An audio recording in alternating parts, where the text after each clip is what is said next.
बिस्मिल्लाहिर्रहमानिर्रहीम। Nature TV के तमाम दोस्तों को राजा अतीक की तरफ से अस्सलाम वालेकुम रहमतुल्लाहि व बरकातहू। जो दोस्त मेरे चैनल पे नए हैं या जिन्होंने अभी तक चैनल सब्सक्राइब नहीं किया, उनसे कहूँगा चैनल को सब्सक्राइब कीजिएगा, वीडियो को भी शुरू से लेकर आखिर तक देखिएगा और बेल आइकन को भी हर सूरत प्रेस कर दीजिएगा ताकि आने वाला हर वीडियो आप तक पहुँचेगा।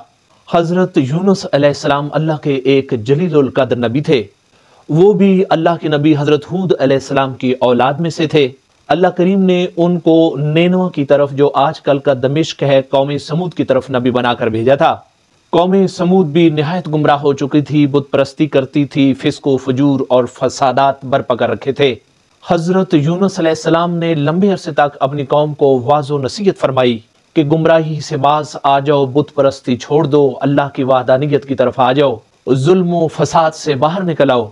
लेकिन उन्होंने कभी भी उनकी बात पे कान नहीं धरे। जब वो अल्लाह के अजाब से उनको डराते थे तो उनका तमस्खुर उड़ाया करते थे और कहते थे कि ये अजाब क्या चीज़ है, ये कैसे आता है, हमारे ऊपर ही क्यों आएगा, अगर ला सकते हो तो बेशक इस अजाब को लेके आ जाओ। यूनुस अलैहिस्सलाम जब वाज़ो नसीहत करके मुकम्मल तौर पर अपनी कौम से मायूस हो गए, अल्लाह करीम से उन पे अजाब के लिए बद्दुआ की। रब कायनात ने फरमाया कि यूनुस अजाब में अभी जल्दी ना करो, मैं जब चाहूँगा उनको अजाब मुसल्लत कर दूंगा।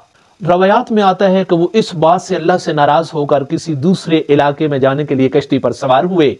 कश्ती समंदर के बीच में पहुंची तो भंवर की जद में आ गई। उस वक्त की रवायत के मुताबिक कहा जाता था कि कश्ती में कोई ऐसा गुलाम बैठा हुआ है जो अपने आका से नाराज होकर जा रहा है, इसलिए कश्ती को भंवर ने घेर लिया है। सबसे पूछा गया लेकिन किसी ने भी नहीं बतलाया। आखिर तमाम कश्ती वालों के नाम लिखे गए और मिक्स करके कहा गया कि एक पर्ची उठाई जाए, जिसका नाम भी निकलेगा उसे उठा के समंदर में फेंक दिया जाएगा और बाकी समुद्री भंवर से अपने आप को महफूज कर लेंगे। अल्लाह की करनी ऐसी हुई कि कुर्रा हजरत यूनुस अलैहिस्सलाम के नाम का निकला। लोगों ने अल्लाह के नबी हजरत यूनुस अलैहिस्सलाम को उठाया और समंदर में फेंक दिया। उसी वक्त अल्लाह करीम ने समंदर की एक बड़ी मछली को हुक्म दिया कि मेरे बंदे यूनुस को सही सलामत निगल लो, उसे पेट में रखना, लेकिन हरगिज़ नुकसान नहीं पहुंचाना।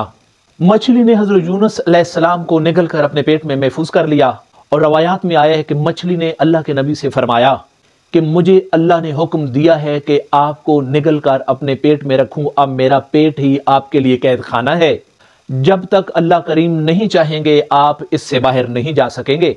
और मछली ने यह भी कहा कि मेरा पेट हर किस्म की गिलाजत से पाक है, क्योंकि मैं हर वक्त अल्लाह की तस्बीह और तौहीद करती रहती हूँ।